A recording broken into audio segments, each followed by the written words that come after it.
I'm a local from Budapest, and today we are answering more of your questions from the internet about this wonderful city. Because we make a lot of videos about Budapest, but even we cannot cover all the different aspects of this city. But luckily, you guys have a lot of questions on the internet. You leave them as comments or you post them to Facebook groups, so we collected even more of these questions. Let's dive into them. Best places to experience nightlife in Budapest.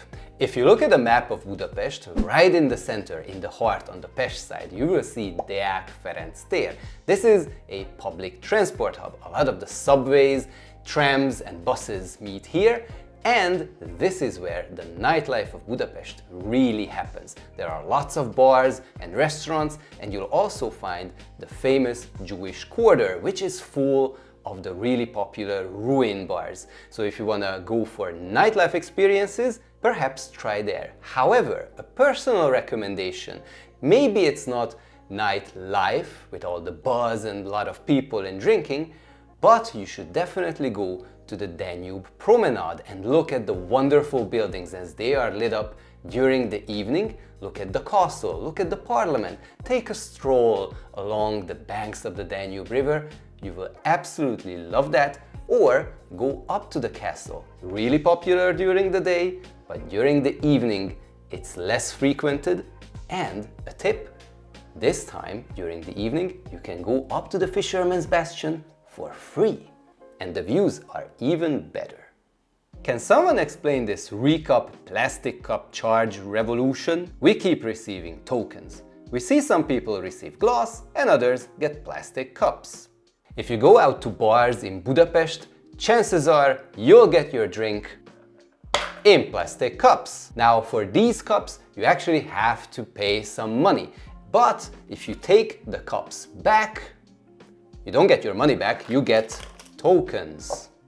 Now these tokens, if you keep them and take them to the next bar, you can exchange them for the plastic cups. Unfortunately, you'll never get your money back. These cost usually around 500 forints, but if you forget about these and leave them in your hotel and apartment, you will pay again a fee for the plastic cup and get another one of these. And if you're like me and forget about these all the time, you will end up with a lot of these. However, in some cases, you may receive a proper glass, but even for these, in some cases, you may need to leave a deposit. But if you return the glass, you also get your money back in that case. Not with the plastic cups, unfortunately. Now, one other important thing to note is that if you go to bars or festivals in Hungary, you will see that you'll be paying at these tablet-looking like things, and it's really important to keep attention what is on the tablet, because that is being used to tip your waiter or bartenders. Now, sometimes you make a mistake and suddenly from 5% you go up to 15%. So always make sure to check what percentage is used. Are you familiar with vending application? The Airbnb that I booked requested to register with this application by scanning my passport. Is this safe? Now in Hungary, by law, every hotel and accommodation provider needs to get the data, the information of their guests, and this needs to be provided to the authorities. And there are some applications that they can use, like for example in this case, the vending application. So if you book a Airbnb and you get a message that you need to provide a copy of your passport or ID, don't get surprised, that is because of the local regulations. I am looking for a traditional embroidered Hungarian blouse. I believe they are called motyó blouses. If possible, can someone please point me in the right direction of a shop selling these blouses? Now, the easiest place to find a traditional Hungarian embroidered clothing item is at the Grand Market Hall. However, a lot of those products may not be top quality or maybe just something from China. There are a few places, however, in the city center where you can actually get real folk art, real artisan products. They will be more expensive because it takes a lot of time and a lot of effort to make these embroideries. So if you want to visit one of these shops, then we'll have a map over here and some more details down in the description. What travel adapters are used? So in Hungary, these are the kind of plugs that we put into our power sockets. However, when I travel, I always take this little bad boy with me. Now, this is not sponsored by this product here, but I never had trouble because this has basically all the different kinds of pins. And if I would be someone from the US, for example, or from Japan coming to Hungary, I would be using this one over here, because then your America plug can come right in here. This is really useful. If you can find one of these, you should definitely get one. Now, before we move on to the next question, if you find this video useful and you want to support our channel, you can do that by liking this content, or you can also use the thanks button to donate and support us. But if you would like some merch, for example, some of our t-shirts, we have a lot of different designs, and you can check down in the description where we have the link to our store, so you can have a look at some items to support your fashion as well, and not just this channel.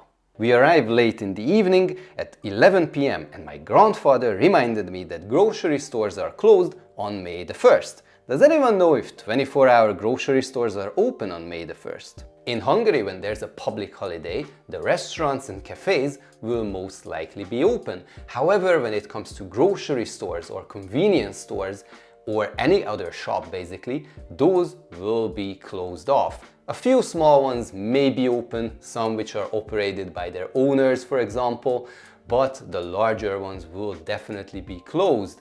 And if you want to know which public holidays are the ones you should look out for, then we'll leave some lists right over here. Some of them are always on a fixed date and some of them change year by year. However, when it comes to Christmas, that will be a little bit different because a lot of restaurants will close off and give a day off for their employees so that they can celebrate this wonderful time with their families.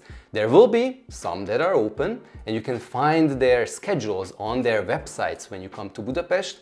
And because it's not gonna be all of the restaurants, I would recommend to go and book ahead if you wish to have a table on Christmas days. We are in Budapest for 5 days, and the 15-day Budapest pass is 5,950 Hungarian forints, or the 72-hour Budapest travel card is 5,500 Hungarian forints. Are these valid for the same transport options?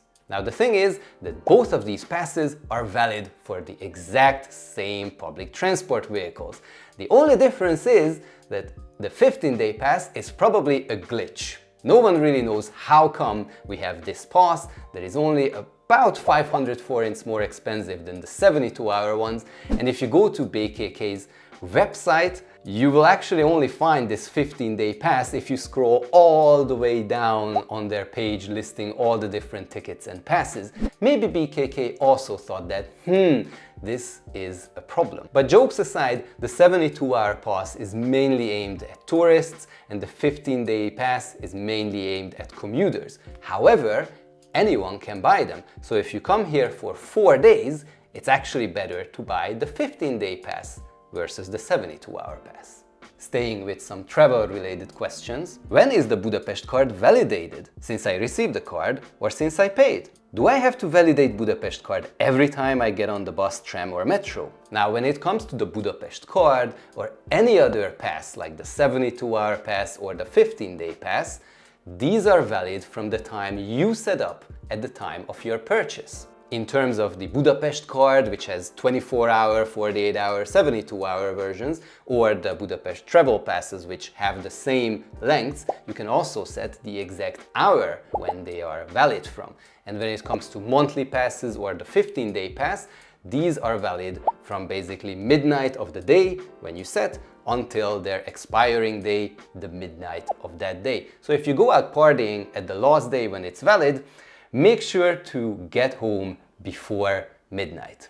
Hello, stuffed cabbage. Hi! We are a family of 3 traveling to Budapest, including a child who is 6 years old, so I can purchase all the tickets in one single app. Or should we have a different phone and have 2 apps? Now, when it comes to the Budapest Go app, the application you use to plan your travels and also buy your digital passes, I read somewhere that technically it is possible to use one phone for multiple people. However, it's kind of a workaround and it's very tricky to manage that, and even BKK, the public transportation company, says on their website that it's not really advised for 2 people or even more to use one phone and one profile. So I would say that if you have multiple people in your party, then either use more phones or simply enough, go to a vending machine and buy a physical paper-based ticket. Is Budapest too cold in December, like snowy or frosty? When it comes to the weather in Budapest and Hungary,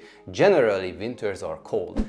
Sometimes it dips below freezing, 0 degrees, but it usually stays around that level, so we do get some, freezing. However, snow is not that common in the last couple of years. Last year we did have a few days, which was amazing, but we never really get like a snowy Christmas nowadays. However, the thing is that if you just plan ahead, like in this footage that I'm gonna be showing to you right now, I was wearing a pullover with a nice coat, a scarf, and then a hat as well. And we were out for the whole day eating langos, and we could actually manage doing that. So if you also dress up accordingly, you should be absolutely fine when you visit Hungary during the winter times. Now, when it comes to the summer, summers are really, really hot these days. Thank you very much, climate change. Hopefully we do something about that. Nevertheless, it's not as bad as like Spain or Turkey has it these days sometimes, but there are multiple days, one after the other, when the temperatures can be above 30 degrees. Like today, we wanted to go and shoot a video in the city center, but it's super warm, super hot today, 35 degrees. And believe me, carrying a backpack full of video gear is not the best thing to do this summer.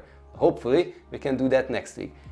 Anyways, if you remember to hydrate, find some shadow here and there, and take your time exploring Budapest, you will be absolutely fine during summer. However, in my opinion, spring and autumn are probably the best times of the year to visit Budapest.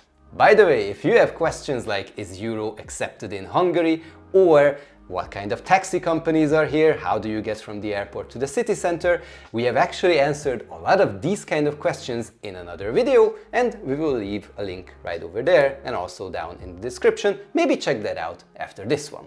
If I am in a tram or bus station that doesn't have a ticket machine, how can I buy a single ticket? I can't use the Budapest app because I use a local SIM card, so the credit card transaction doesn't work. Now in Budapest there are more than 300 vending machines, and while there may be a few small stations for trams and buses that may not have a vending machine, chances are there will be one somewhere close by. If you use the Budapest Go app, you can actually set a filter that will show you icons for all the different kind of vending machines or reselling spots, so you can use that to find the closest vending machine for you. But the other neat feature is that you can also set the Budapest Go app to show water fountains or even public toilets. Amazing. Now the other way you can buy a ticket is directly from the vehicle driver. The only thing to keep in mind is that they can only accept cash, and it's gonna be slightly more expensive than buying tickets from a vending machine, and you have to have the exact charge because they cannot give you back. But as a last-ditch effort, this is what you can do. I will be going to Budapest next week, coming from Belgium, but I was wondering, are the exchange offices in Budapest reliable? Or do they charge an extra fee when you want to exchange euros? Now, I personally never had an issue with an exchange office here in Budapest. Of course, there are some shady dark alleys that have an exchange shop in the end. Probably try to avoid those, but if it's in a public space where there's lots of people and they have like a nice little logo on them and they are branded well, they are part of an exchange franchise, you should not go wrong with them. One thing to note is that some places will come with a commission, which they add in the end, depending on how much money you are exchanging, or in some other places, they kind of build this commission into the prices. So there isn't a lot of difference in the end when you do the exchange, but luckily the chances of you getting scammed in Budapest isn't really that high. This next one is related to thermal baths. Why does it keep saying bathing cap is mandatory, but in all the videos and photos no one is wearing one? Is that just a trick to get you to buy one there? So the truth about swimming caps and thermal baths is that swimming caps are only required in the swimming pools. That's where you do your laps, that's where you go swimming. But in thermal pools, you sit there, you relax, and if you look at pictures from people, no one's wearing a swimming cap, because it's only the swimming pool where you will need a cap. Now, another question that we usually get related to the thermal baths is if you need to bring your own towels or if you need to bring your own slippers, and the answer is absolutely yes. Because just think about it, if you walk around with the naked feet, maybe you will step into something sharp, and no one wants an accident at a swimming pool. Plus, you need a towel, so that if you are wet, you can dry yourself before leaving the thermal baths. It's very simple. However, if you do leave any of these at home, you can still buy them in the thermal baths, but obviously there will be a premium fee for them. I read public transportation is free for 65 and plus. Is this for everyone, even Canadians? So right now, as we record this video, in Budapest, the public transport is indeed free for anyone who's 65 years or older, and it doesn't matter from which country you are coming from. And a few months ago, this was a little bit different. There were some regulations on which citizens of which countries, European Union or whatever trade unions could travel for free, but this has been abolished, simplified. Anybody who's 65 years or older can travel right now for free, but if you're interested in all the different kinds of discounts, you should go to BKK's website and go to the page. We will link it at somewhere in the description to get the latest information about the discounts. Now, those were some interesting and unique questions, and I hope that our answers will help you guys to have an amazing time here in Budapest when you finally come here. But did we perhaps miss any topic? Are there any more questions that you may have? I'm absolutely sure you do, so please make sure to leave a comment with those questions. And if you don't want to miss the video where we will answer those and other type of Budapest related content, make sure to subscribe to the channel. Thank you very much for watching. See you guys in the future videos. Bye!